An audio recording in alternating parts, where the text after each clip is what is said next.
ನೀವೇನಾದರೂ ಪಂಚಭೂತಗಳ ಜೊತೆ ಕನೆಕ್ಟ್ ಆಗಿಬಿಟ್ರೆ ಆಗ ನಿಮ್ಮ ಜೀವನದಲ್ಲಿ ಏನಾದರೂ ಸಮಸ್ಯೆ ಬರಲ್ಲ ಅಂತ ನಾನು ಹೇಳಲ್ಲ. ಮನುಷ್ಯರು ಅಂದಮೇಲೆ, ಕುಟುಂಬ ಇದೆ ಅಂದಮೇಲೆ ಸಮಸ್ಯೆ ಖಂಡಿತ ಬರುತ್ತೆ.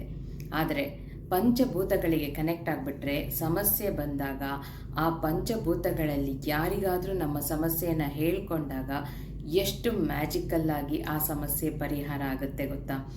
ಫಾರ್ ಎಕ್ಸಾಂಪಲ್, ಪಂಚಭೂತಗಳೆಂದರೆ ಏನು?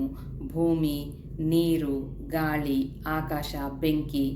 ಸೊ ನೀವು ಅಡುಗೆ ಮಾಡ್ತಿರ್ತೀರಾ, ಅಲ್ಲಿ ಬೆಂಕಿನ ನೋಡಿಕೊಂಡು ನಿಮ್ಮ ಸಮಸ್ಯೆಗಳನ್ನೆಲ್ಲ ಅದಕ್ಕೆ ಹೇಳಿ ನಿನಗೆ ಸಮರ್ಪಿಸಿದ್ದೀನಿ ಅಂತ ಹೇಳಿ, ಅಥವಾ ನಿಮ್ಮ ಪ್ರಾಬ್ಲಮ್ಸನ್ನೆಲ್ಲ ಒಂದು ಪೇಪರಲ್ಲಿ ಬರೆದು ಆ್ಯಸ್ ಇಟ್ ಈಸ್ ಆಗಿ, ನನಗೆ ಈ ಥರ ಪ್ರಾಬ್ಲಮ್, ಹಣದ ಕೊರತೆ ಇದೆ, ಆರೋಗ್ಯ ಸರಿ ಇಲ್ಲ, ಆ ಥರ ಎಲ್ಲ ಬರೆದು ಸುಟ್ಟುಬಿಟ್ಟು ಕ್ಯಾಂಡಲಲ್ಲಿ ಅಥವಾ ದೀಪದಲ್ಲಿ ಆ ಪೇಪರನ್ನು ನೀವು ಆ ಬೂದಿಯನ್ನು ತಗೊಂಡು ನೆಗೆಟಿವ್ ಆಗಿ ಬರೆದಿದ್ದೀರಲ್ವ ಸಮಸ್ಯೆಗಳನ್ನು, ಸೊ ಟಾಯ್ಲೆಟಲ್ಲಿ ಫ್ಲೆಶ್ ಮಾಡಿಬಿಡಿ.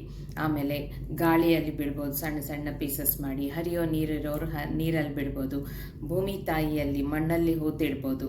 ಈ ರೀತಿ ಮಾಡಿ ಕಂಟಿನ್ಯೂಸ್ ಆಗಿ ಒಂದು 7 ದಿನ ಮಾಡಿ. ಈ ಥರ ಎಷ್ಟು ಚೇಂಜಸ್ ಬರುತ್ತೆ ನೋಡಿ.